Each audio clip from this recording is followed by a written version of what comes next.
Hi everyone, welcome back to WHU TV. My name is John, your host as always, and I hope you're all doing well as I always do. This is the preview of West Ham's trip to the South Coast to take on Southampton in the FA Cup 5th round, Wednesday evening, live on BBC iPlayer, Red Button, and if I remember correctly, the BBC Sport website from 7:30 kickoff. As always, this video is sponsored by the channel sponsor, 3retro.com. Please click the link in the description below that will take you directly through to the West Ham section of their website, where you can purchase some really nice retro gear, guys, as you can see from the icon that's up here, along with Admiral and Umbro Clout and Blue track jackets, polo shirts, sweatshirts and t-shirts. Again, as you can see in the icon with them, there's casual jackets and track jackets in there as well. Any purchases made through the link in the description below, the commission that the channel would normally be getting, I'll be sending directly on to Iron Supporting Food Banks, the charity in the Newham area that are helping those in the Newham area that are reliant on food banks. Unfortunately, guys, there's no Southampton retro gear in there yet at the time of this recording, but I'm hoping at some point there will be. So go grab yourself a really nice retro shirt. Depending on what you're purchasing, you'll be saving between 5 and 15 quid in comparison to the club shop, and you'll be helping those that are less fortunate than you and I. So as always, guys, let's start off by talking about the officials. The referee for this game is Andre Mariner. His assistants are Scott Ledger and Matthew Wilkes. The fourth official is Michael Salisbury. There's an observer in this game, which basically is, from what the research I've done of it, is a referee assessor, which is basically him checking that the decisions have been correctly made. And that observer is Michael Tingey, or Tingay, depending on your pronunciation. On VAR, we have Simon Hooper, and his assistant is Timothy Wood. Now, we haven't played Southampton in the FA Cup since 1975, where we won 2-1 from goals from Lampard Sr. and Bobby Gould. Or Gould, I should say. Mick Channon scored for Southampton in that game as well. We went on to beat Fulham that year in the final. The following season, Southampton went on to the FA Cup final by beating, and won it for that matter, by beating Man United 1-0 with a late second half goal from Bobby Stokes.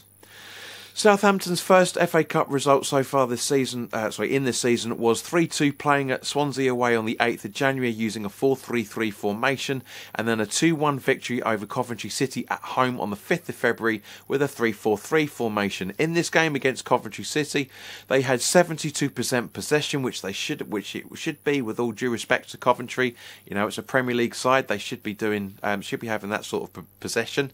They had 18 shots, 7 on target, with an 11% conversion rate. Southampton committed 6 fouls and conceded 17. That's 23 in the game in total. That ratio works out to be about 1 foul every 3 and a bit minutes. It's bonkers. Absolutely bonkers. I can see the 3-4-3 formation being used at home again, but if Hasenhüttl was going to be a little bit more cautious, I reckon he might go for the 4-4-2. Now, footystats.org, the website that I use to compile a lot of this information, shows on the FA Cup form table, Southampton, of their last 5 games, have won 4 and drawn 1. Our last 5 shows we've won 2, drawn 2 and lost 1. So Southampton have the slightly better odds on this game as a result, and there's a very, very good chance that both teams will score. So guys, put your bets on that if you are a betting person. Southampton will have 2 days rest over us, so they played on Friday night and beat Norwich 2-0 with goals from Adams and Romeu. Don't think that's going to have too much of an effect on it, but you never know. You never know. Resting time is all well and good in perspective to other things, but as we've got 3 days now, as of the time of this recording, 3 days after the Wolves game, shall we say. If you haven't already done so, go watch my full-time thoughts on that one. We've got 3 days rest from that, so 3 versus 5? Nah. Turning to injuries, it looks like Lianco and McCarthy are out long-term with their respective thigh injuries, and Teller is a 25% chance of returning for their away game against Villa this coming Saturday. Players to look out for, which I apologise for as I didn't do for the Wolves game. The Chelsea loanee at Southampton, Brozier, really tearing up trees down there, and I can really see him being in line with starting 11 next season for Chelsea. Brozier's got 4 goals at home so far this season. Nathan Redmond's got 5 assists at home. Really rate this player. It's a player that I would have loved to have seen at West Ham a few seasons ago. James Ward-Prowse with his free kicks. as I said in the both games for the previews of the home and the away games, there's a lot of Southampton players we need to keep an eye out for. They are still very strong at shooting direct free kicks, as I've kind of mentioned just now with James Ward-Prowse. Strong at attacking set pieces, creating set pieces, and stealing the ball from the opposition, but they are poor at defending against wing attacks and protecting the lead. The style of play is a very, very much about taking long shots and shots in general, controlling the game in the opposition's half. So I want to see us going at them more as a result of this, kind of like we did against Wolves on Sunday. Their style of play is also attacking down the left-hand wing and in an aggressive style as well. So, as I said, it's going to be interesting. This is the third time we're going to the Saints now, or the St Mary's I should say.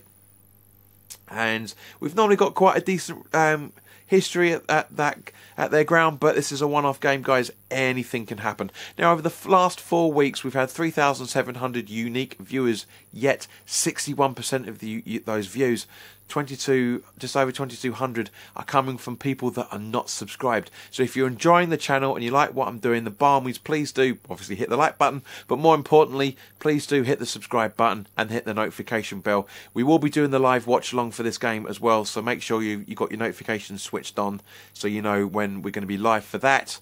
Now, turning to West Ham, great times. 3 points for first 3 points for a long time. Bill was saying it from Garage Football, the best performance we've done this calendar year so far, and I have to agree with him. If you haven't already done so, as I said, please go and check out my full-time thoughts video on that. There's no real new injury information. Obviously, Lanzini was fit for this game.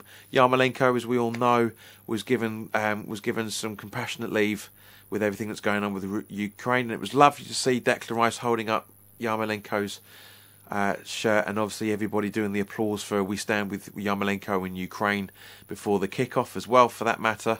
I don't want to go into the politics of it too much more, but guys, you know, Putin is putting a lot of people's lives at risk, and I mean a lot, because if this escalates and other countries get involved, I started to think, I really shudder to think what could happen with it.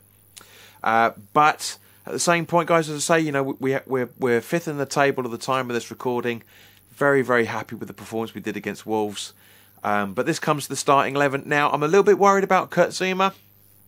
He was struggling for, well, not really struggling, but he was running with a limp for, I'd say, about 50-60 minutes of the game after that great tackle that he made. So obviously there's going to be a few changes, and this is more so than anything else. This is the starting 11 that I feel we should be putting out, because I still think it's quite a strong one. Areola in goal, with a back four of Ashby, Dawson, Diop and Johnson. Soucek and Rice in the defensive midfield positions, with Vlasic, Chesters, Fornals in midfield, supporting Bowen up front. So thank you very much for your time, guys. As always, put your comments in the comments section below. Let me know your thoughts on this. Do you want to see a different formation or squad or both? Again, let us know in the comment section below. Let me know your score predictions on this. I really want us to go all out against Southampton for the FA Cup. Just get that one step closer to Wembley. Yes, okay, the Liverpool away game is very important as well, but I still think this is a very strong side that we need to put out. So guys, in the meantime, thank you very much for your time. Enjoy the start of your week, and I hope to see you on Wednesday evening when we do the watch along. All the best now. Take care.